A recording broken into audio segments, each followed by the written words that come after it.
இல்லை எனக்கு புரியல. ஊருக்கு போனதும் சொல்லலை, ஒரு காலும் பண்ணலை, மெசேஜும் பண்ணலை. காலு மெசேஜா? நீ பண்ண வேலைக்கு நான் என் மாமங்காரங்கிட்ட இருந்து தப்பிச்சு வந்ததே பெரிய விஷயம். ஆ நான் என்ன பண்ணேன்? ஆனா பண்றதெல்லாம் பண்ணிட்டு ஒண்ணுமே தெரியாத மாதிரி இருக்கு பத்தியா? சாரி அக்ஷயா.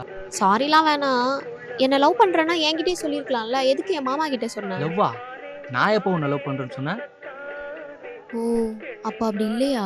அப்படி இல்லை அக்ஷயா, உங்கள் மாமா பெரிய லாடு மாதிரி பேசுனா அதான் கலாச்சேன். அது சரி. நான் எப்படி தப்பிச்சு வந்தேன்லாம் நீ கேட்கவே இல்லையே. உன்னை விட கட் அண்ட் கிளியராக எல்லாம் எனக்கு தெரியும். டீயை குடி போகலாம். உனக்கு எப்படிடா தெரியும்? அதெல்லாம் தெரியும். சொல்றா ப்ளீஸ். அதெல்லாம் கரெக்டான டைம் ஒருத்தர் சொல்கிறேன். இப்போ டீயை குடி கிளம்பலாம்.